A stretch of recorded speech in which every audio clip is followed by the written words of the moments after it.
সৈয়দ আবদুল্লাহর একটা স্ট্যাটাস, ওই স্ট্যাটাসে বেশ কিছু প্রশ্ন সে করেছে এবং সেই সঙ্গে আমি দেখাতে চাই আব্দুল হান্নান মাসুদ, সে বলছে আব্দুল হামিদকে বিমানবন্দরে আটকানো হলো, তারপর নাকি চুপ্পুর অফিস থেকে ফোন কল পেয়ে ছেড়ে দেওয়া হলো।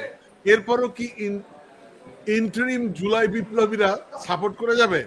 রাষ্ট্রপতি আব্দুল হামিদ, যিনি হাসিনার স্বৈরাচারের সবচেয়ে বড় দোষর ছিল, যার মাথায় 5টি হত্যা মামলা, এমন একজন ব্যক্তি কিভাবে সশরীরে তার পরিবার নিয়ে তিনি দেশ থেকে বিদায় নিলেন? কারণ এত নিরাপত্তা, আওয়ামী লীগের প্রতি মানুষের এত ঘৃণা, আওয়ামী লীগের প্রতি সরকারের যে বিচারের আওসাত আমরা শুনতেছিলাম, সেটার পরও তারা কিভাবে পালিয়ে গেল, এটা প্রশ্ন আমাদের সামনে আসে। তখন প্রশ্ন আসলেই উপস্থাপনা হয় আসিফ নজরুল, ডক্টর ইউনূস, এরা কি আসলেও বাংলাদেশের জনগণের প্রতিনিধিত্ব করছে, নাকি মূলত আওয়ামী লীগ সরকারের বা আওয়ামী লীগেরই প্রতিনিধিত্ব করছে? দর্শক, রাষ্ট্রপতি আব্দুল হামিদ পালিয়ে যাওয়ার নিয়ে কয়েকটি গুরুত্বপূর্ণ আলোচনা শুনবো। আলোচনা শুনে বুঝতে পারবো কিভাবে তিনি তাদের সহযোগিতায় দেশ ত্যাগ করেছেন। ভালো আছি তারেক। আজকের বিষয় নির্ধারণ করেছি দুর্বৃত্ত হামিদকে কি বন্দোবস্তে এবং কার ইশারায় পালাতে সহায়তা করা হলো। সো তার আগে আমি আপনাকে একটু আমাদের লিঙ্কটা দিয়ে দেই, so that you can go through. So এই বিষয়টা নিয়ে কথা বলতে চাই তারেক, এবং আমি মনে করি এই বিষয়টা নিয়ে কথা বলাটা খুবই জরুরি। তার কারণ আমরা জানি যে একে একে আওয়ামী দুর্বৃত্তরা পালিয়ে গেছে, এটা আমরা জানি। এখন প্রশ্ন হচ্ছে কারা পালাতে সহযোগিতা করছে, এটা হয়তো আমরা বলি, কিন্তু আজকে আপনার কাছে কি তথ্য আছে আমরা এটা জানবো, আমাদের দর্শকদেরকে জানাতে চাই যে এই হামিদ কি করে দিনে দুপুরে বিমানবন্দর দিয়ে পালালো। এবং আমাদের মানে এই যে বিমানবন্দর দিয়ে পালালো মানে হচ্ছে যে তাকে পালাতে সহযোগিতা করা হয়েছে। তাকে যদি পালাতে সহযোগিতা করা না হতো তাহলে কোনোভাবেই সে পালাতে পারত না। তো কারা সহযোগিতা করলো, কিভাবে সহযোগিতা করলো, এই বিষয়টা জানতে চাই। তবে তার আগে আমি একটা স্ট্যাটাস পড়ে শোনাতে চাই। আমার কাছে এটা খুবই মানে অবাক লাগছে। অবাক বলতে আমি অবাক হইনি, তার কারণ আমার কাছে মনে হয় যে এটাই বাস্তবতা। আপনারা অনেকেই দেখেছেন সৈয়দ আবদুল্লাহর একটা স্ট্যাটাস, ওই স্ট্যাটাসে বেশ কিছু প্রশ্ন সে করেছে এবং সেই সঙ্গে আমি দেখাতে চাই আব্দুল হান্নান মাসুদ, সে বলছে আব্দুল হামিদকে বিমানবন্দরে আটকানো হলো, তারপর নাকি চুপ্পুর অফিস থেকে ফোন কল পেয়ে ছেড়ে দেওয়া হলো। এরপরও কি ইন্টারিম জুলাই বিপ্লবীরা সাপোর্ট করে যাবে? সরি, হয় চুপ্পুকে সরান, লীগকে ব্যান করেন, আর না হয় নিজেরা সরে যান। এবং সেখানে সে বেশ কিছু মন্তব্য করেছে। আপনার কাছে জানতে চাই, দিনে দুপুরে প্রকাশ্যে কিভাবে হামিদ পালিয়ে গেল, এই গল্পটা আপনার কাছে শুনতে চাই। এটা হলো বিষয়, আশা করি সবাই ভালো আছে। আচ্ছা, প্রথমত হলো বর্তমান যে বাংলাদেশ, এই বাংলাদেশে চুপ্পুর আদেশ পালন করবে, চুপ্পুর উদ্দেশ্য বাস্তবায়ন করবে, এইটা করতে যদি কেউ হেল্প করে সে ঝুঁকিতে আছে নাকি ভালো থাকবে? মানে আমি বলছি, জুলাই পরবর্তী সময়ে যদি কেউ থাকে এমন চুপ্পুকে গোপনে গোপনে হেল্প করছে, তাহলে তার জন্য বিপদ আছে কিনা বলেন? তার জন্য অবশ্যই বিপদ আছে, যে বিপদ আছে। তারপরে চুপ্পুর আদেশে কেউ যদি হামিদ সাহেবকে পালাতে হেল্প করে বা যেতে হেল্প করে, সেও বিপদে আছে কিনা বলেন? অবশ্যই বিপদে আছে, বিপদে আছে। তার মানে এগুলো বিপদ সীমার মধ্যে এই জোনটা।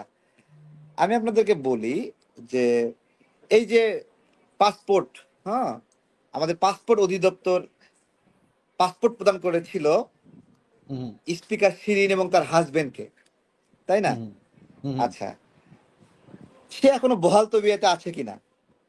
অবশ্যই আছে, বহাল তবিয়তে আছে। আচ্ছা, হ্যাঁ, পাসপোর্টের ডিজি ডিজি হুম, এবং এডিজি ওই যে আপনারা হলো সেলিনা বানো আর একজন আছে তার ডিজি সহকারী, তারা বহাল হুম, তবিয়তে আছে। একদম। শুধু তাই না, আব্দুল্লাহ হিল নামে একজন পুলিশ অফিসার যে ছাত্র জনতাকে পুরাই মারছিল, তাকেও তারা অবৈধভাবে পাসপোর্ট বানিয়ে দিয়েছিল সিটি কর্পোরেশনের কর্মী হিসেবে, তাই না? এই হুম, পাসপোর্ট অফিসের ডিজি এডিজি এরা বহাল তবিয়তে আছে কিনা? একদম বহাল আচ্ছা, তবিয়তে আছে। এগুলো নিউজ হয়েছিল কিনা? হুম, হুম। এত কিছু হওয়ার পরে এদেরকে বহাল তবিয়তে রাখে চুপ্পু নাকি ইউনুস স্যার? অদৃশ্য শক্তি। অদৃশ্য শক্তি। আচ্ছা, আমরা আজকে অদৃশ্য শক্তি কি আমরা জানি না, তবে আপনি একটা স্ক্রিনশট দিয়েছেন।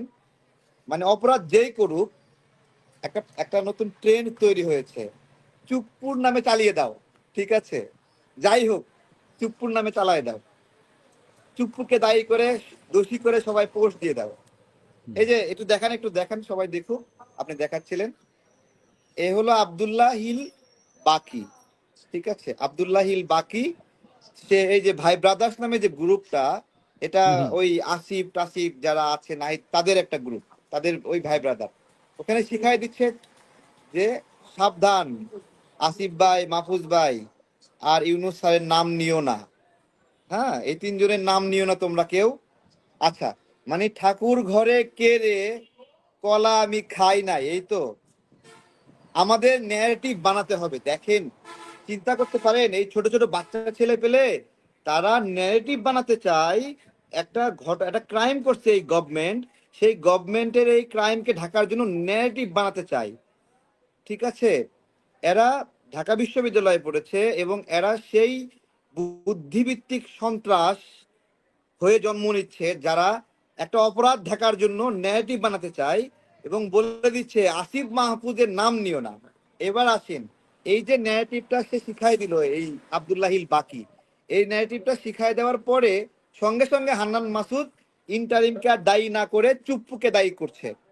দেখেন এইখানে 2 ঘন্টা আগের পোস্ট, 3 ঘন্টা আগের পোস্ট, দুটা পোস্টের মাঝে পার্থক্য দেখেন। প্রথম পোস্টে সে বলছে আব্দুল হামিদকে বিমানবন্দরে আটকানো হলো, তারপর আবার কার ফোনে ছেড়ে দেওয়া হলো, এরপরে কি ইন্টারিমকে জুলাই বিপ্লবীরা সাপোর্ট করে যাবে, ঠিক আছে? এটা লিখছে। দেখেন এরপরে যখন আব্দুল্লাহিল বাকি শিখায় দিল যে তোমরা কি মাথা খারাপ হয়ে গেছে, ও ন্যারেটিভ শেখাচ্ছে সবাইকে, এরা কি পরিমাণে ক্রিমিনালে রূপান্তরিত হয়েছে, এই আসিফ, এই মাহফুজ, এই নাহিদরা কি পরিমাণ ক্রিমিনালে রূপান্তরিত হয়েছে। এরা এদের অপরাধ ঢাকার জন্য চুপ্পুকে দোষী করার ন্যারেটিভ। আমি চুপ্পুকে যখন দেখেন, এদের সাথে একটা কেমিস্ট্রি আছে। আজকে যদি আপনি ওই ভিডিওটা দেখাতে পারতেন তাহলে খুব চমৎকার হতো। সেটা হলো, আমরা যখন চুপ্পুর পদত্যাগের জন্য প্রোগ্রাম করছিলাম রাষ্ট্রপতির বাসভবনের সামনে, সেই সময় এই যে সার্জিস, হাসনাত, হান্নান মাসুদ, এই তিনটাই এই তিনটাই আমাদের সেই প্রোগ্রাম ভন্ডুল করতে গিয়েছিল। আপনাকে সেই ভিডিও দেখছিলেন আমি দেখছিলাম যে দেখছিলাম। হুম, আমরা যে ব্যাপকভাবে আন্দোলন করে তুলেছিলাম, সেই সময় ওরা গিয়ে বলল আগামী 2 দিনের মধ্যে যদি চুপ্পুর পদত্যাগ না করাতে পারি তাহলে তোমরা আমাদেরকে দেখে নিও। এই হুম, কথাটা বলে প্রোগ্রামটা সে ভন্ডুল করে দেয়। হুম, হুম, হুম, হুম, বলেন হুম, 2 ঘন্টার মধ্যে তাহলে তারা চুপ্পুর কাছ থেকে কত টাকা নিয়ে হান্নান মাসুদ এবং এই যে সার্জিস এবং আপনার হলো গেছিল। এবং ওই দিন আসিফ মাহমুদ বলেছিল যে আপনি যদি আমাদের কথা না শোনেন সেনাবাহিনী আপনাকে গুলি করবে, এই আমাকে বলেছিল। আপনি একটু আমার দিকে দেখান একটু, আমি বলছি হুম। আসিফ মাহমুদ আমাকে বলেছিল যে আমি যদি ওখান থেকে আমার টিম নিয়ে না সরে যাই, চুপ্পুর পদত্যাগের দাবি থেকে যদি না সরে যাই, তাহলে আমাকে গুলি করা হবে। এই কথাটি আসিফ মাহমুদ বলেছিল। তখন ভিড়ের মধ্যে ভালো বুঝি নাই, আমি সরি নাই। পরবর্তীতে আরেকদিন যখন আমার সাথে কথা হচ্ছে, চ্যাট হচ্ছে, চ্যাট দেখাবো নেই, বলছি আপনি ওই সময় চুপ্পুর ওখান থেকে না সরলে আপনাকে গুলি করা হতো। এইভাবে দেখেন আমরা এই যে ঠিক আছে, আপনি বলেন, এবার আমি বলবো কি? না, এখন প্রশ্ন হচ্ছে যে এই যে আমরা বলি ডিপ স্টেট, আমরা বলি ডিপ স্টেট, একে দোষ দিচ্ছি, ওর ঘাড়ে দোষ দিচ্ছি। এখন প্রশ্ন হচ্ছে যে এই ডিপ স্টেটটা কারা, এটা তো এখন আমাদের কাছে পরিষ্কার হচ্ছে আস্তে আস্তে। আচ্ছা, ডিপ স্টেট কারা আমরা জানি না, তবে আমরা যা জানি সেটাও খুব ভয়ঙ্কর। ঠিক আছে, ডিপ স্টেটের রাজনীতি যারা ডিপ ডিপ মানুষ তারা বের করবে। আমাদের কাছে যে ইনফরমেশন গুলো আছে তার মধ্যে এই যে বিকাশ এবং নগদ যেরকম ওয়ালেট সার্ভিস, ডক্টর ইউনূস তার জন্য এরকম একটা ওয়ালেট কোম্পানির অনুমোদন নিয়েছেন ওনার গ্রামীণ সিম ব্যবহার করে। আমরা অনেক আগে, ঠিক এটা আছে। আমরা গত সপ্তাহে এটা পিএসপি আপনারা প্রোগ্রাম করেছেন। তারপরে কি নিল? ম্যান পাওয়ারের লাইসেন্স, আদম ম্যান পাওয়ার ব্যবসায়ী হতে লাইসেন্স চাই নিয়েছে, ডক্টর ইউনূস। বিশ্ববিদ্যালয় নিয়েছে। তারপরে স্টারলিংকের সঙ্গে, স্টারলিংকের মাধ্যমে তার গ্রামীণ নেটওয়ার্ককে সুবিধা দেওয়ার একটা ব্যবস্থাপনা করছে, তাই না? তারপরে বিদেশিদের এটা তো গেলই, তারপরে নিজের নামে কর মাফ করে নিল, এগুলো গেল নাকি? আজকে আমি আপনাদেরকে একটা প্রশ্ন করব। প্রশ্নটা যদিও আসিফ মাহমুদের পক্ষে যায়, তারপরে প্রশ্ন করব। আসিফ মাহমুদের বাবা একটা ঠিকাদারি লাইসেন্স নিয়েছিল, আসিফ মাহমুদ বড়ই বেকায়দায় পড়ে গেল যে ওর বাবা ঠিকাদারি লাইসেন্স নিয়ে ওকে বিপদে ফেলাই গেছে। বেসিক্যালি আসিফ মাহমুদের বাবা এতটাই লুটপাটে জড়িত যে তার মন্ত্রণালয় এতটাই নিয়ন্ত্রণ করছো যে আসিফ মাহমুদ নিজে জানে না যে ওর বাবা কতটুকু নিয়ন্ত্রণ করে। ওকে না জানিয়ে ওখান থেকে লাইসেন্স বের করে নিয়ে আসতে পারে। তো আসিফ মাহমুদ এই জন্য আবার ক্ষমাও চাইলো, মানে বাপের অপরাধের মাসুল দিচ্ছে। হ্যাঁ, কিন্তু তারা চোর, এটা তো প্রমাণিত। আচ্ছা, আমার কথা হলো আসিফ মাহমুদের মতো একটা উপদেষ্টা, শিশু উপদেষ্টা, তাকে যদি ক্ষমা চাইতে হয় তাহলে ডক্টর ইউনূস 666 কোটি টাকা এই যে কর মাফ করে নিল, গ্রামীণ ম্যান পাওয়ার আদম ব্যবসায়ীর লাইসেন্স নিল, পিএসপি গ্রামীণ ওয়ালেটের লাইসেন্স নিল, গ্রামীণ বিশ্ববিদ্যালয়ের লাইসেন্স নিল, এতগুলো সুবিধার জন্য আমরা ডক্টর ইউনূসের সামনে বসে জিজ্ঞাসা করতে পারি কিনা যে আপনার একজন উপদেষ্টা অন্যায় ঠিকাদারি লাইসেন্স নেওয়ার জন্য ক্ষমা চাইতে হয়েছে, আপনি আমাদের সামনে বসে মুখোমুখি দাঁড়িয়ে, সাংবাদিকের সামনে বসে মুখোমুখি বসে আপনি ক্ষমা চাইবেন কিনা? এই কথাটা ডক্টর ইউনূস স্যারকে আমরা রাজনৈতিক দলগুলো, রাজনৈতিক অংশীদারগুলো, দেশের নাগরিকরা, সাংবাদিকরা জিজ্ঞাসা করার অধিকার রাখে কিনা। আপনার উপদেষ্টা ঠিকাদারি লাইসেন্স নেওয়ার জন্য যদি ক্ষমা চাইতে হয়, আপনি রাষ্ট্রের ক্ষমতাকে ব্যবহার করে এই গ্রামীণ ফোনকে সুবিধা দিচ্ছেন, গ্রামীণ ব্যাংকে বাংলাদেশের নাগরিকের, জনগণের, সরকারের 35% শেয়ার ছিল, সেটাকে কমিয়ে 10% করেছেন। আপনি আদম ব্যবসা করবেন, ম্যান পাওয়ারের ব্যবসা করবেন, আপনি সেই জন্য লাইসেন্স নিয়েছেন, গ্রামীণ বিশ্ববিদ্যালয়ের লাইসেন্স নিয়েছেন।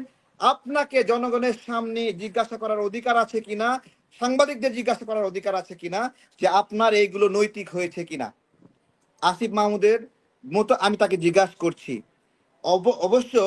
অবশ্য ডক্টর ইউনূস স্যার অনেক চালাক এবং ধুরন্ধর। উনি সাংবাদিকদের মুখোমুখি হয় না, উনি আমাদের লোকাল সাংবাদিকদের মুখোমুখি হয় না।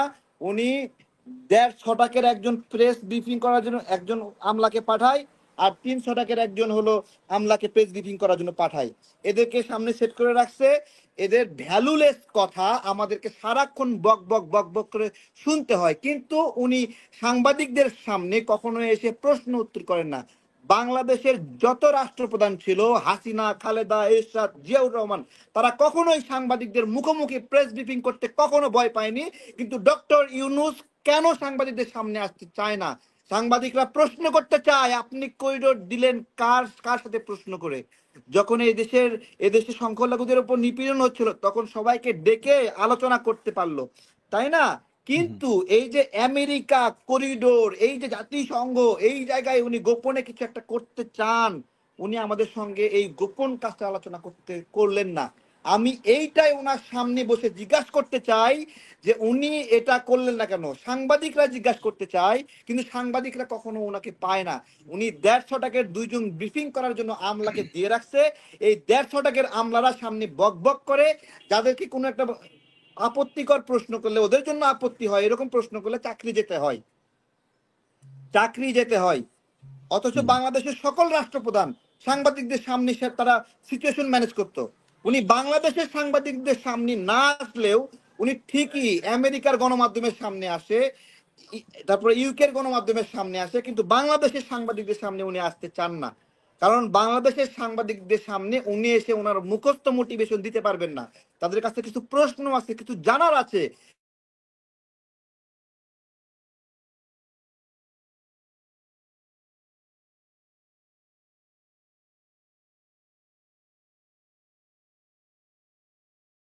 তারেক, আপনাকে দেখা যাচ্ছে না, আপনার আপনার ভিডিও চলে গেছে তারেক। আমরা তারেকের কথা শুনছিলাম দর্শক, আমরা একটু অপেক্ষা করি তারেকের জন্য, আমরা একটু অপেক্ষা করবো তারেকের জন্য। তারেক চমৎকার বলছিলেন, আমরা একটু অপেক্ষা করি দর্শক।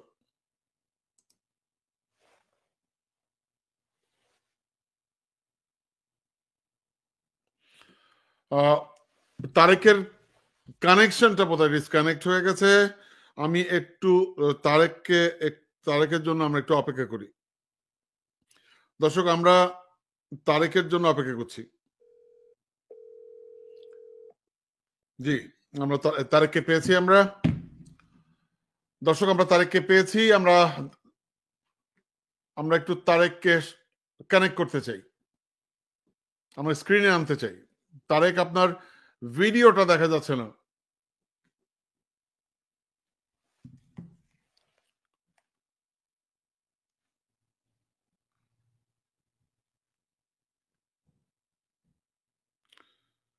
দর্শক, আমরা অপেক্ষা করছি তারেকের জন্য। সো যে বিষয়টা নিয়ে কথা বলছিলাম দর্শক, সেটা হচ্ছে দুর্বৃত্ত হামিদকে কি বন্দোবস্তে এবং কার ইশারায় পালাতে সহায়তা করা হলো। আমরা তারেকের কাছে শুনছিলাম। তারেক, জি তারেক, আপনার এনাবল আমি করুন। আসছি। জি সরি, জি আপনি কন্টিনিউ করুন। Sorry, it's okay, continue call করুন। দিয়ে একটু ডিস্টার্ব করে ফেলেছে। আমি কি বলছিলাম যেন? আপনি আপনি আপনি ইয়ের কথা বলছিলেন যে করিডোর কেন দেওয়া হচ্ছে হলো, আমাদের কাউকে না জানিয়ে গোপনে কেন করিডোর দেওয়া হলো। হ্যাঁ, দেখেন, আমরা রাজনৈতিক স্টেক হোল্ডাররা বা বাংলাদেশের নাগরিকরা এতটুকু অধিকার রাখে না এখনো ওনাকে মুখোমুখি করে জিজ্ঞাসা করার, ঠিক আছে, জিজ্ঞাসা করার মানে কিন্তু জিজ্ঞাসা করলে তো এখতিয়ার চাকরি রাখে চলে না। যাবে, জিজ্ঞাসা করলে তো চাকরি চলে যাবে। উনি মুখোমুখি আসছেন না, উনি মুখোমুখি আসছেন না এবং অভ্যস্ত না। আপনার হলো আপনার কি বলবো, আচ্ছা আপনি বলেন, সমস্যা নাই। না বলছি যে, সরি, কিন্তু বলছি যে প্রশ্ন করলে তো চাকরি চলে যাবে, যে একটা কথা আছে না যে প্রশ্ন করলে চাকরি থাকবে না। এখন প্রশ্ন থাকলে তো চাকরি, প্রশ্ন করলে তো চাকরি থাকবে না। তাহলে বাংলাদেশে কি এখনো এই হাসিনার শাসন চলতেছে? বুঝতেছি না তো। এখন বিষয় হলো আমরা তো আপনার অনেকটা রাজনীতিতে বাপে খেদানো মায়ে তাড়ানোর মতো। কেন বলছি? আমরা এসবের পরোয়া করি না, তাই এগুলো নির্লিপ্তভাবে শুরুতেই বলেছিলাম। আমি ডক্টর ইউনূসকে একজন লোভী ব্যক্তি হিসেবে পেয়েছি আরো অনেক আগে। আমি তখনই বলেছিলাম 8 আগস্টে যে কেউ যদি অনেক দিন ক্ষমতায় থাকতে চায় তাহলে সে একটা রাজনৈতিক দল গঠন করে না কেন। এবং আপনি আশ্চর্য হবেন, হঠাৎ করে ঘোষণা আসবে যে উপদেষ্টা, মানে এই যে তত্ত্বাবধায়ক সরকার, ইন্টারিম সরকারের উপদেষ্টা থেকে তারা নির্বাচন করতে পারবে। এইরকম আপনারা আশ্চর্য হবেন না। এইরকম লোভের মধ্যে তারা যদি পড়ে যায় আপনারা আশ্চর্য হবেন না, ঠিক আছে? হ্যাঁ, এইটা না, কিন্তু প্রশ্ন হচ্ছে যে এটার মানে এন্ডটা কোথায়? আমরা কি বারবার গর্তে পড়ে যাব? আমরা কি বারবার মানুষকে বিশ্বাস করব আর গর্তে পড়বো? মানে আমাদের গণতন্ত্র, আমাদের ভোটের অধিকার, এগুলো কি এখন মানে সবকিছু কি এখন আমরা পাবো না? আমি আপনাকে বলছি, দেখেন, ধরেন আপনি রাজনীতিতে আসতে চান, তাই তো? আপনি একজন বাংলাদেশের নাগরিক, আপনি একটা রাজনৈতিক দলের কর্মীও হতে চান, আবার হলো আপনি একটা রাজনৈতিক দলের নেতাও হতে পারেন, তাই তো? আচ্ছা, কিন্তু আপনি যখন অনেক বেশি হঠাৎ করে জনপ্রিয় হয়ে যান, তখন যখন রাজনৈতিক দল খোলার ইচ্ছা হয় আপনার, তখন সেটাকে বলে আপনি সুযোগটাকে কাজে লাগাতে চান, এই তো নাকি? রাইট। ডক্টর ইউনূস যখন নোবেল পুরস্কার পাননি তখন তো রাজনৈতিক দল করতে চাননি। যখন উনি নোবেল পুরস্কার পাইলেন, যখন দেখলেন উনি রাজনৈতিক ভাবে সুবিধা করতে পারবেন বা ওনাকে কিছু মানুষ সাপোর্ট দিবে, তখন উনি রাজনৈতিক দলের ঘোষণা দিলেন। অর্থাৎ উনি সুবিধাটাকে কাজে লাগালেন, তাই তো? যেহেতু এই সুবিধাটা উনি কাজে লাগানোর চেষ্টা করছিলেন, সেহেতু উনি একজন রাজনৈতিক অভিলাষযুক্ত একজন ব্যক্তি, তাই তো? তো এই রাজনৈতিক অভিলাষযুক্ত ব্যক্তিকে আমরা দায়িত্বে বসিয়েছি, কিন্তু আমরা সবাই তাকে মনে করেছি যে তিনি হলো ফেরেশতা, একজন ফেরেশতা, তাই তো? আমি আপনাদেরকে বলি, আল্লাহ দুইজন ফেরেশতাকে পৃথিবীতে পাঠিয়েছিলেন। সেই দুইজন ফেরেশতা বলেছিল, মানুষ সব খারাপ, এই সব মানুষ খারাপ, আল্লাহ তুমি আমাদেরকে দুনিয়ায় পাঠাও, আমরা দেখো এই মানুষদের ব্যতিক্রম কিছু করে দেখাবো, আমরা এই মানুষের মতো খারাপ হব না। তারপরে ওই দুইজন ফেরেশতা পৃথিবীতে আসছে, সামনে পড়ে গেছে এক নারী, দুই ফেরেশতার মধ্যে মারামারি লেগে গেছে ওই নারীটাকে কে পাবে। তারপরে নারীটাকে পাওয়ার জন্য মারামারি করলো, একজন আরেকজনকে আহত করলো, হত্যা করার মতো অবস্থায় গেল, একজন একটা নারীকে নিয়ে নিল। তারপরে আল্লাহ বলল যে তোমরা তো সেই মানুষের মতোই আচরণ করলা, তোমরা না ফেরেশতা ছিলা, তাদেরকে এখনো একটা পাহাড়ে দুই ঠ্যাং উপর দিক করে রেখে দেওয়া হয়েছে। সুতরাং এই এই মানে হলো পৃথিবীর ভূমিতে এমন কাউকে ফেরেশতা ভাবার সুযোগ নাই যারা আমাদের জন্য ভালো কোনো বার্তা নিয়ে আসবে। এই কথাটা কেন বলছি, এখানে যা কিছু হয়েছে, আমরা যারা বিপ্লবে অংশ নিয়েছি, ক্ষতিগ্রস্ত হয়েছি, রাজনৈতিকভাবে দেউলিয়া হয়েছি, মাঠে ময়দানে ঘুরতে হয়েছে, চুল টুল উস্কো খুস্কো হয়ে আছে, আমরা যারা এরকম হালে আছি, আমরা যারা ক্ষতিপূরণ পাইনি কখনো, আমরা যারা আমাদের ব্যবসা ধ্বংস করা হয়েছে, আমরা মাঠে ঘাটে খেয়ে না খেয়েছিলাম, আমাদের অবস্থার কোনো পরিবর্তন হয়নি, আমরা যেরকম আছি ওই রকম আছি। আমাদের কিছু ব্যবসার অধিকার ছিল, যে ব্যবসাগুলো নষ্ট করেছে। আমার পলাশিতে দোকান ছিল, সেই দোকান মাটির সঙ্গে মিশিয়ে দেওয়া হয়েছে। আমার আগারগাঁয়ে দোকান ছিল, সেই দোকান মাটির সাথে মিশিয়ে দেওয়া হয়েছে। আমি সেই ব্যবসাগুলো ফেরত পাইনি। আমরা যারা গণ অভ্যুত্থানে অংশ নিয়েছি, আমরা যারা দীর্ঘদিন গণতন্ত্রের কথা বলেছি, আমরা সেই জায়গাগুলোতে ক্ষতিপূরণ পাইনি। কিন্তু যারা এই গণ অভ্যুত্থানের অংশ নয়, সেই এনজিওর লোকেরা একসঙ্গে একটা বারে গিয়ে মদ খেয়ে মানে মাতাল হয়ে ঘুরতো, সেই ক্লাবের মেম্বাররা এই সরকারের দায়িত্ব নিয়েছে।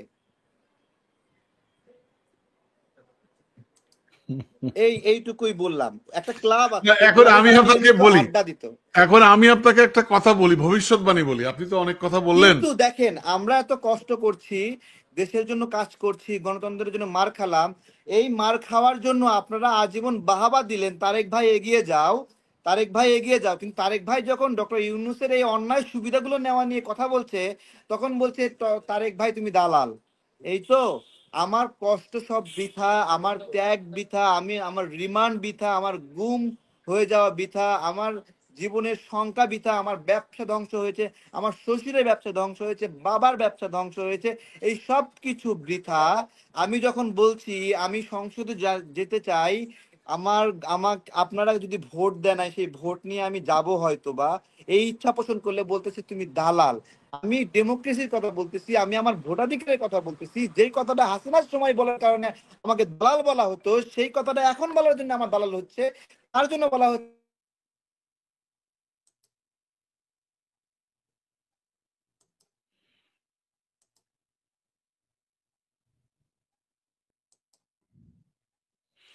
আহ, তারেক, আপনি আবারও আটকে গেছেন।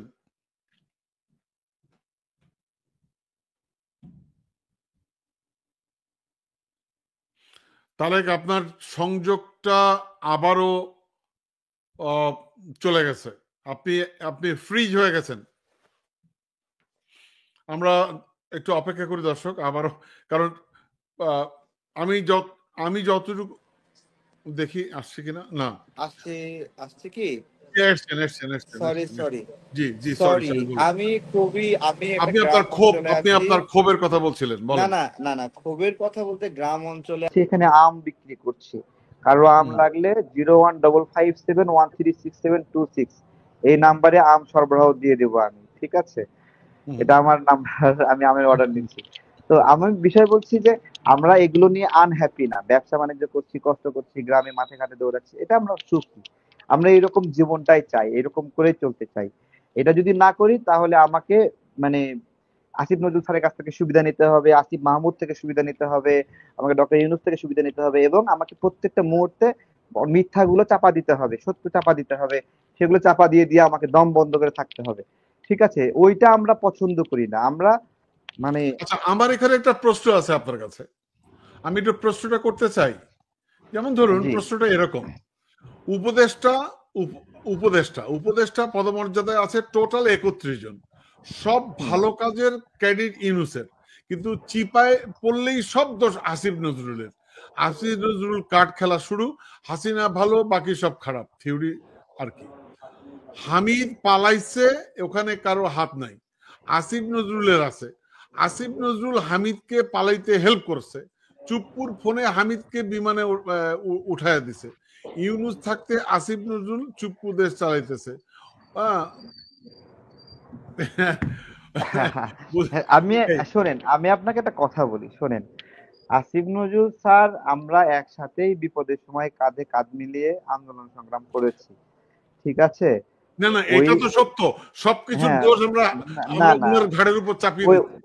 মানে ওই জায়গাতে আসিফ নজরুল স্যারের প্রতি অনেক বেশি প্রত্যাশা, যে প্রত্যাশা, স্যার রাইট। মনে হয় এই বিষয়ে করবে, এই বিষয়গুলো করবেন, স্যার মনে হয় ডিমের দামও কমাবেন, তারপরে স্যার মনে হয় এই জামিনের বিষয়ে জানেন, ওই এই অনেকগুলো বিষয় রয়েছে, ঠিক আছে? তো এগুলো আপনার হলো ওই হুমকি দেয় আসিফ মাহমুদ, নামটা হয়ে যায় আসিফ নজরুলের, ঠিক আছে? তো এইরকম অনেক ঘটনা ঘটে, যা কিছু হবে আসিফ নজরুল স্যারের দোষ। উনি মন্ত্রণালয়ে পাইছেন এমন একটা মন্ত্রণালয়, যে মন্ত্রণালয় সবচেয়ে চ্যালেঞ্জিং মন্ত্রণালয়, কিন্তু ওনাকে স্যারকে আমরা প্রশ্ন করতে চাই, স্যার আপনারও খোলামেলা ভাবে বলাও দরকার যে 665 জনের যে জামিন হলো আওয়ামী লীগের নেতা কর্মী, এগুলোর পিছনে আপনার হাত আছে কিনা আপনি ক্লিয়ার করে দেন, আপনারা তালিকা প্রকাশ করে দেন, ভালো হবে সেটা, যে কোন কোন উপদেষ্টা কোন কোন আওয়ামী লীগ নেতার জন্য সুপারিশ করেছে নাকি? তো হ্যাঁ, ওই যে ডক্টর ইউনূস স্যার বলে না যে কোন কোন রাজনৈতিক দল কি কি মতামত দিবে সংস্কারে, তা তালিকা প্রকাশ করে দেবে। হুম, উদ্দেশ্য কিছু না, একটু বেজ্জতি করবে, হুম, উনি বেজ্জতি করে মহান হবে, এইটা ঠিক হুম। আছে? না, কাদেরকে কিন্তু বেজ্জতি এই করবে? যে আপনি একটা জিনিস আমি আপনাকে বলি যে আইজিপি ভিডিওতে, আইজিপি প্রশ্ন উত্তরে বলছেন যে আমাকে অনেকে তদবির, অন্যায়ভাবে তদবির আমার কাছে করা হচ্ছে, আমাকে একে ছেড়ে দাও, একে ধরো, একে বান্ধো, ওকে প্রমোশন দাও, তাকে দাও। তা আমি প্রশ্ন করেছি, আমি ওই ভিডিওটা প্রকাশ করেছি, করে বলেছি যে আপনি নামগুলো প্রকাশ করে দিন, কারা কারা আপনাদেরকে হ্যাঁ, আপনাকে এটা আপনাকে তো এই আমরা, আবদার করছে। আর হ্যাঁ, যদি আপনি না করেন, আমি করে দেব। দেখেন আমার আজকে, আমার কাছে শোনেন, আছে তথ্য। আমি একজন রাজনৈতিক কর্মী, ঠিক আছে? আমি একজন রাজনৈতিক কর্মী এবং গণ অভ্যুত্থানের একটা অংশের স্টেক হোল্ডার। হুম, এই জায়গা থেকে আমি কোনো উপদেষ্টাকে যদি কিছু বলি যে এটা করেন, সেটা হতে পারে কোনো নিয়োগ বাণিজ্য অথবা বদলি বাণিজ্য বা এরকম এরকম যদি কিছু হয়, তাহলে সেটা তাদের কাছে স্ক্রিনশট আছে। আজকে অবশ্যই। আমি আপনাকে বলতেছি, এই গণ অভ্যুত্থানে দুটা ব্যক্তির জন্য আমি সুপারিশ করেছিলাম। একটা হলো সালাউদ্দিন ভাই, দুবাই প্রবাসী, যে রেমিটেন্স বয়কটের ডাক দিয়েছিল দুবাই থেকে, এবং সে প্রথম গ্রেপ্তার হয়। হুম, বলেছিলাম উনি ওখানে পাওয়ার গ্রিডে চাকরি করতে, দুবাই পাওয়ার গ্রিডে। দুবাই পাওয়ার গ্রিডের চাকরি করা একজন প্রবাসী বাংলাদেশ পাওয়ার গ্রিডে চাকরি করতে পারে না চাকরি হারাইলে? হুম, হুম, পারেনি? করে। ক্ষতিগ্রস্ত না? অবশ্যই। বলেছিলাম আমাদের শিশু উপদেষ্টা আসিফ মাহমুদকে বলেছিলাম সালাউদ্দিন ভাইকে একটু একটা কর্ম দাও। সে দুবাইয়ে প্রবাসীদের একজন প্রতিনিধি, রেমিটেন্স বয়কটে ডাক দিয়েছে, তাকে আটক করেছিল, অনেক হুম, অত্যাচার করেছে, দেশে পাঠিয়ে দিয়েছে। সে হুম, পাওয়ার গ্রিডে সরকারি চাকরি করতো দুবাইয়ে। হুম, সে তো বাংলাদেশের একটা সরকারি চাকরি পাইতে চায়, একটা নিয়োগ ছিল, ওইখানে সুপারিশ করেছিলাম আমাদের হুম, প্রবাসী ভাইয়ের জন্য, সালাউদ্দিন ভাইয়ের জন্য। হুম, হয়নি। উনি নিজেও অনেক কষ্ট করেছেন, উনি খেয়ে না খেয়ে থাকেন। গতকালকে ফোন দিয়ে বলছেন, তারেক ভাই আমাকে 2,000 টাকা পাঠান, আমার ছেলে অসুস্থ, আমি দিতে পারি নাই ওই সময়, আমার কাছে ছিল না। তো এইরকম একজন ব্যক্তির জন্য সুপারিশ করেছিলাম আমি। হুম, আর একজন ব্যক্তির নামে সুপারিশ করেছিলাম যে জুলাই গণ অভ্যুত্থানের আগে থেকে আমাদের এই আন্দোলন সংগ্রামে আহতদের চিকিৎসা করতো, মানসিক চিকিৎসা করতো, হুম, জুয়েল সাহেব নামে একজনের নামে সুপারিশ করেছিলাম। হুম, ওনার জন্য স্বাস্থ্য মন্ত্রণালয়ে গেছিলাম যে এই লোকটা গণ অভ্যুত্থানে আমাদের সহযোগিতা করেছে, সরাসরি মিছিলে ছিল, তাকে বিধান রঞ্জন রায় নামের একজন উপদেষ্টা আছে, সে ওএসডি করে রেখেছে, তার ক্ষমতায় ওএসডি করে রেখেছে। এই গণ অভ্যুত্থানে সহযোগিতা করা একজন চিকিৎসক, সে গণ অভ্যুত্থানের পরে সরকার আসছে, সেই সরকারের সময়ে এসে ওএসডি হয়েছে এবং সে 15 বছর নিপীড়িত ছিল চাকরিতে, তার কোনো প্রমোশন দেয়নি হাসিনা সরকার। সেরকম একজন ব্যক্তিকে ক্ষতিপূরণ দেওয়ার জন্য বলেছিলাম। এবং শুধু আমি না, জামাতের জামাতের নায়েবে আমির তাহের ভাই, উনিও ওনার নামে বলেছিল এই লোকটা ক্ষতিগ্রস্ত, ওনাকে তোমরা কেন ওএসডি থেকে সরাচ্ছ না। ওনাকে ডক্টর ইউনূস স্যারের স্বাস্থ্য উপদেষ্টা ওখান থেকে সরাননি। একজন গণ অভ্যুত্থানের পক্ষের একজন লোককে ওএসডি করেছে, গণ অভ্যুত্থানের পরে এসে তাকে ওএসডি সরাচ্ছে না এখনো। এই দুটা ব্যক্তির নামে সুপারিশ করেছিলাম। এর বাইরে যদি কোনো নিয়োগের জন্য, পদোন্নতির জন্য কোথাও যদি সুপারিশ করি, তাহলে তারা আমাদেরকে দেখিয়ে দেখ। আমি আজকে চ্যালেঞ্জ করছি, ঠিক আছে? এবং আমি আজকে এইখানে বসে এইটুকু বলার হিম্মত রাখি যে আমি এটা করেছিলাম আমাদের না ভাইদের কিন্তু জন্য, না কিন্তু প্রশ্ন ঠিক হচ্ছে আছে? এই কথা আমি তো আমি এই কথা তো আমিও বলতে পারি তারেক, যে এই পুরো আন্দোলনের স্টেক হোল্ডার তো আমরাও, আমিও, আপনারাও, হ্যাঁ ঠিক আছে। আজ আপনারা, পর্যন্ত কাউকে ফোন করে বলেছি এটা করো, ওটা করো, এটা করে দেন, ওটা করে দেন, কেউ যদি প্রমাণ করতে পারে আমি সবকিছু ছেড়ে দিয়ে অনলাইন ছেড়ে দিয়ে চলে দেবো, ঠিক আছে। দেখেন প্রশ্ন হচ্ছে আমরা করিনি, কিন্তু যারা সম্মুখ ভাবে আসে নাই, যারা কখনো সমালোচনা পর্যন্ত করেনি শেখ হাসিনাকে কিংবা তার তার ফ্যাসিস্ট রিজিমকে, তারা এখন সুবিধা নিচ্ছে, তারা এখন তদবির বাণিজ্য করছে, তারা এখন বাংলাদেশে বিশাল বিশাল সব কর্মকাণ্ডে যুক্ত। মানুষ এমন আমাকে ফোন করে বলে, ভাইয়া আপনারা এত কিছু বললেন, আপনারা আপনারা নাই, সব সামনে তো দেখি সব ধান্দাবাজরা, যারা একটি কথাও বলে নাই, একটি শব্দ উচ্চারণ করেনি শেখ হাসিনার বিরুদ্ধে, তারা এখন বাংলাদেশে বিভিন্ন জায়গায় তদবির করছে, তদবির বাণিজ্য করছে। এটা তো সত্য, তাই না? এখন আমার প্রশ্ন আপনার কাছে, আমি অনুষ্ঠান শেষ করব। আজকে এই তত্ত্বাবধায়ক সরকারের বিরুদ্ধে কিংবা খোদ আমাদের প্রফেসর ইউনূসের বিরুদ্ধে আমাদেরকে কথা বলতে হবে, এটা আল্লাহর কসম করে বলতেছি, জীবনে কোনোদিন ভাবি নাই। আমরা সর্বপ্রথম যখন তাকে সমালোচনা করা হলো দ্বিতীয় সপ্তাহ থেকে, পিনাকি আমি বলি পিনাকি ভট্টাচার্য যখন আমি আমার কথাটা বলতে দেন, যখন সমালোচনা শুরু করলো, আমি ফোন করে তাকে মানা করলাম, করেন না, সমালোচনা করেন না, আমরা সময় দিতে চাই, আমরা আমাদের ইউনূস সাহেব হচ্ছে আমাদের মাথার তাজ। এখন আমরা এই কথাগুলো কেন বলবো? আজকে আমরা এই আমাদের সরকার, তো আমাদের সরকার, আমরা ওন করি এই গভর্নমেন্টকে। আমি আপনার কাছে প্রশ্ন করি যে আমি আপনাকে গ্যারান্টি দিচ্ছি আওয়ামী লীগের বিচার হবে না, আমি আপনাকে নিশ্চিত করছি শেখ হাসিনার বিচার হবে না, তার কোন দুর্বৃত্তকে বিচারের কাঠগড়ায় ইউনূস সাহেব দাঁড় করাতে পারবে না, চ্যালেঞ্জ করলাম। আপনি বলুন। আমি আপনাকে কথা কি বাফার করছে? না আমি মনে হচ্ছে ইন্টারাপ্ট হচ্ছে নাকি? না ঠিক আছে, বলুন। আচ্ছা ঠিক আছে। আচ্ছা, আমাদের এই গণ অভ্যুত্থানের পরে আপনার ডক্টর ইউনূসের সরকার একটা মাস্টার প্ল্যান নেয়। মাস্টার প্ল্যানটা হলো, ওকে সরি, এখানে নেটওয়ার্কটা একটু পর পর টুইট করছে কেন যেন, তাই না নাকি? আচ্ছা একটু যারা দেখছেন তারা একটু আওয়াজ কথা বলেন, ঠিক আছে ঠিক আছে, একটু পর পর টিউন করে ছাড়ে, এরকম হচ্ছে। না না আপনি বলুন। আচ্ছা, মানে ফোনটা একটু পুরনো হয়ে গেছে তো, ওই জন্য মানে অপটিমাইজটা সঠিকভাবে করতে পারছে না মনে হয়। আচ্ছা ঠিক আছে। ডক্টর ইউনূস স্যার যখন প্রথম দায়িত্ব নিলেন, সেই দায়িত্ব নেওয়ার পরে আমাদের দলকে, আমজনতার দলকে ডাকা হলো। তখন আমরা গণ অধিকার পরিষদের একটা অংশ ছিলাম।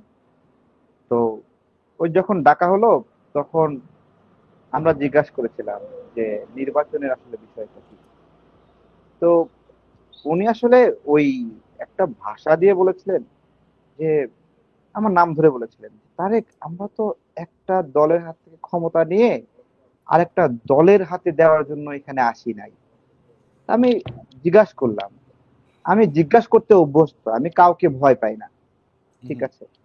আমি জিজ্ঞাসা করলাম যে আমি তো একটা দলের হাত থেকে ক্ষমতা নিয়ে আরেকটা দলের দেওয়ার বিষয়ে বলছি না, আমি বলছি এদেশের মানুষ ভোটাধিকার বঞ্চিত, তাদের জন্য একটা সুন্দর ভোট আয়োজন করে এদেশের যোগ্য মানুষগুলোকে নিয়ে একটা সংসদ গঠনের কথা বলছি। আপনি কেন এটাকে এই ভাষায় বলছেন? আমি তো একটা দল থেকে ক্ষমতা নিয়ে আরেকটা দলকে দেওয়ার জন্য আমি আসি নাই, ঠিক আছে। ওনার যে এই যে ভাষাটা ছিল, এই ভাষাটাই আমার কাছে লাগছে যে উনি এই ক্ষমতাটাকে প্রলম্বিত করতে চান। করতে চায়। হ্যাঁ, তো ওইটা প্রথম মেসেজ ছিল। এই মেসেজটা আগে কখনো দেয়নি আমার সঙ্গে কনভারসেশন। আজকে আমি আপনাদেরকে একটা কথা বলি, শুনেন। এই গণ অভ্যুত্থান পরবর্তীতে ডক্টর ইউনূস স্যার ৮ মাস সময় পেয়েছে, তাই তো? ৮ মাস সময় পেয়েছে। আচ্ছা, এই ৮ মাসে এই যে আপনারা যারা বছরের পরে বছর লড়াই করলেন, খাটলেন, মানে আপনার কথা বলছি, এম রহমান মাসুম ভাই, ইলিয়াস ভাই, পিনাকি দাদা, তারপরে জ্যাকব মিল্টন ভাই সহ আর অনেকগুলো অনলাইন অ্যাক্টিভিস্ট আপনারা খাচ্ছেন। আচ্ছা, এটা আপনারা দূর থেকে খাচ্ছেন। নাজমুল আবার সাকিব। আমরা যারা, হ্যাঁ, নাজমুল সাকিব ভাই, আরো অনেক অনেক বড় ভাইরা কাজ করছেন। তারপরে আমাদের ওই যে তাসলিমা আপু আছে ইউকে থেকে, উনি অনেক তাসলিমা আপা। কষ্ট করেন। তাসলিমা আপা অনেক হ্যাঁ কষ্ট হ্যাঁ, করে। উনি অনেক সুন্দর গুছিয়ে বলেন। তবে মুন্নি আপু আছেন, উনিও বিদেশ থেকে শো গুলোতে যুক্ত হয়ে দেশের জন্য অনেক করেন। তো এই যে আমাদের মানে যারা বড় ভাইয়েরা আছেন, তারপরে আমাদের খন্দকার মাসুদ ভাই আছেন, ডক্টর মাসুদ খন্দকার মাসুদ, উনি আছেন, এরকম আরো বেশ কিছু, লিটন ভাই আছেন, হ্যাঁ, যে বড় ভাইরা আছেন। মানে আপনারা তো সংঘবদ্ধভাবে অনেক কিছু আলোচনা করে করে স্টেপ দিতেন, তাই না? একটা একটা বুদ্ধি পরামর্শ।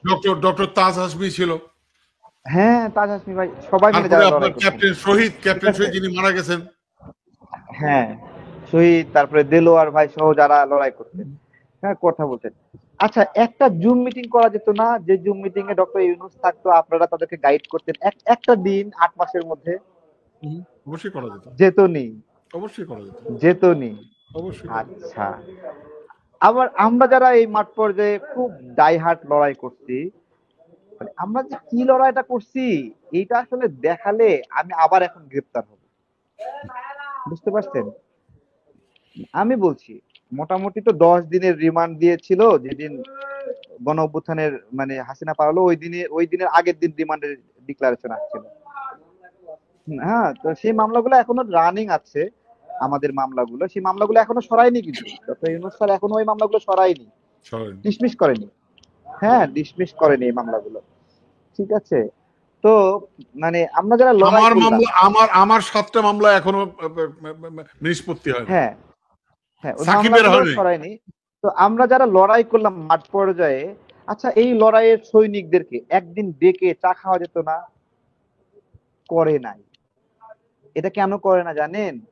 জানেন, আমরা হলো মুখ ফসকা, ওই যে বললাম না, আমরা হলো বাপে খেদানো মায়ে তাড়ানো, বাপেও খেদায় মায়েও তারা, এইরকম সন্তান।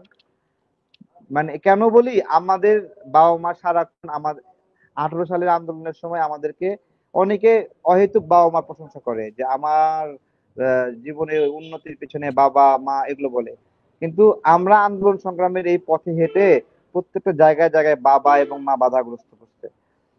না খেয়েছিলাম, বলেছে না খেয়েই থাক, ওখানে গেছিস কেন, টাকা আছে। আমার আম্মা বাবা মিলে কোটি কোটি টাকা সম্পদের মালিক, কিন্তু দেয়নি, বুঝছেন, দেয়নি। যে কেন আমি আন্দোলনে আসছি, কেন এই সব করছি, দেয়নি। পরিবার থেকে বাধাগ্রস্ত হয়েছে, আত্মীয় স্বজন ফোন দিলে ভয়ে কথা বলেনি, বন্ধু বন্ধু কি জিনিস জানতামই না, কোনো বন্ধুই ছিল না। এইরকম একটা ইউনিভার্সিটির ক্লাস যারা, কেউ এতে একটা ফোনও রিসিভ করতো না। আমরা এরকম একটা আতঙ্কের বিষয় ছিলাম যে আমাদের সাথে কথা বললে চাকরি চলে যাবে, আমাদের সাথে কথা বললে ব্যবসা নষ্ট হবে, এই আতঙ্কে আমাদের সাথে কেউ ফোনই দিত না। আরে একটা বন্ধু মজার কথা বলছেন দীর্ঘ, তারেক ভাই, আমার কোনো বন্ধু আমার কোনো আত্মীয় কানাডায় আসলে আমার সাথে ভয়ে ছবি তুলতো। হুম, এখন কিন্তু বন্ধুর অভাব নাই, বুঝছেন? এখন মানে এই এখন স্মৃতিগুলো। অনেক বন্ধু।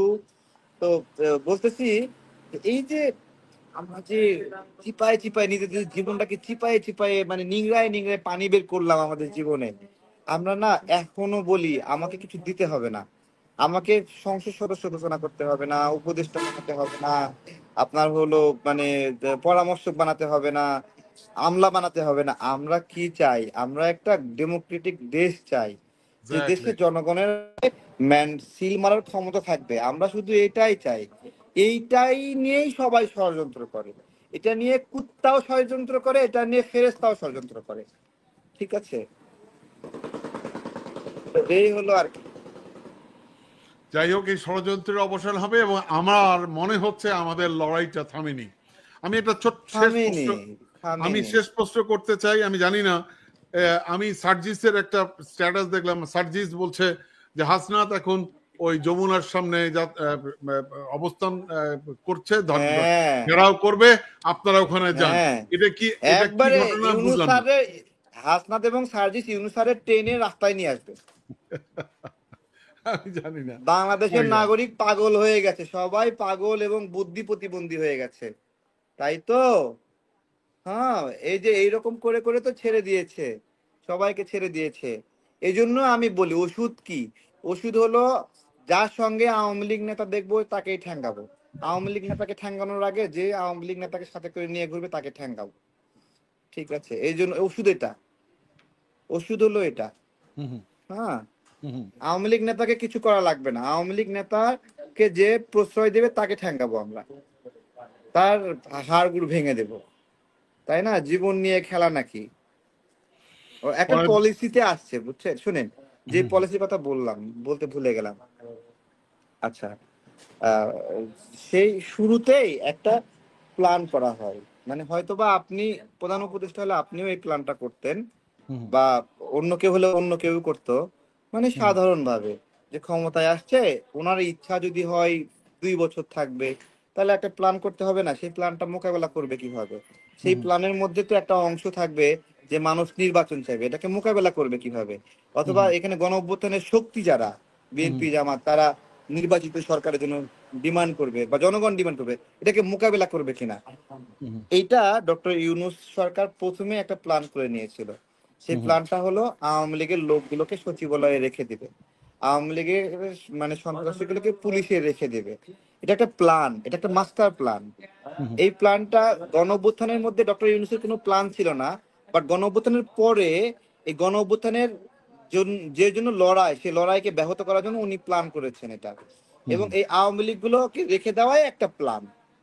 থাক থাক থাক, সবাইকে নিয়ে কাজ করতে হবে, এইরকম একটা চিন্তা ভাবনা থেকে এই প্ল্যানটা তারা করেছে। এবং এই প্ল্যানটা কেন করেছে? এই প্ল্যানটা সে জানে ঠিক এখন থেকে 6 মাস পরে মানুষ নির্বাচন চাইবে, তখন আমার পক্ষে থাকবে কে? এই গণ অভ্যুত্থানের পক্ষে শক্তিরা আমাকে ক্ষমতায় বসালেও এরা ভোটের জন্য, ভোটের অধিকারের জন্য আমার বিপক্ষে যাবে। তখন একমাত্র পক্ষে যাবে সেই আওয়ামী লীগের আমলারাই, আওয়ামী লীগের সচিবরাই, যারা এই গণতন্ত্রের পক্ষে শক্তির ক্ষমতায়ন চায় না আসলে। এক্স্যাক্টলি তাই। এটা একটা মাস্টার প্ল্যান, একদম মাস্টার প্ল্যান, একদম সত্য কথা। তারেক, অনেক ধন্যবাদ আপনাকে। আমরা চমৎকার বললেন। আমরা আবারও আপনার সাথে কথা বলবো কোনো এক সময়। ভালো থাকবেন সে পর্যন্ত। আচ্ছা, শেষ করে দিচ্ছেন? জি, আর কিছু বলবেন নাকি? যদি থাকে বলুন। হ্যাঁ, আচ্ছা, আমি আপনার এখানে বলার অনেক আছে, কথা বলতে বলতে অনেক বলতে ইচ্ছা করে। অন্যান্য শো গুলোতে তেমন সময় দেয় না, দেখেছেন হয়তোবা, কোথাও না। ঠিক আছে, আপনার এখানে একটু আসি। আপনার হলো বলেন, বিষয় মন হলো খুলে যে কথা বলেন। সত্য প্রকাশের জন্য মানে অনেকের সাথে ডিবেট করব, ঝগড়া করব, এটা না।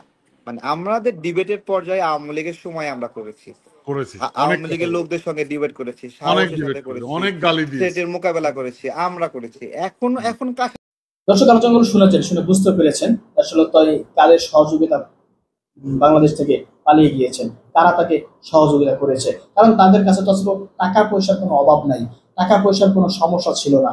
যে যত টাকা চেয়েছে তত টাকা দিয়েই তারা পালিয়েছে। এই হচ্ছে মূল কথা। কিন্তু কথা হচ্ছে এই যে ছাত্ররা রক্ত দিয়ে এই সরকারকে বসালো, রক্ত দিয়ে এই সরকারকে ক্ষমতা দিল, এই সরকার এই ছাত্রদের জন্য কি করলো? যাদের নির্দেশে, যাদের তত্ত্বাবধানে ছাত্রদের উপর গুলি করা হয়েছে, সেই সমস্ত আসামিরা এখন নির্দ্বিধায় পরিবার সহ দেশ ত্যাগ করছে। এর চাইতেও দুর্ভাগা, এর চাইতেও খারাপ এবং দুঃখের বিষয় ওই শহীদ পরিবারের জন্য কি হতে পারে? যে শহীদ পরিবার আশায় ছিল হাসিনার খুনিদের বিচার হবে। এখনো পর্যন্ত অনেক শহীদ পরিবার বিচারের জন্য চেয়ে আছে, বিচারের জন্য রাত জাগছে যে আমার সন্তানের খুনির বিচার হবে। কিন্তু ডক্টর ইউনূস সেই খুনির বিচার করতে ব্যর্থ হয়েছেন। শুধু ব্যর্থ হন নাই, তিনি সেই খুনিদেরকে নিরাপদে দেশ থেকে পালিয়ে যেতে সহযোগিতা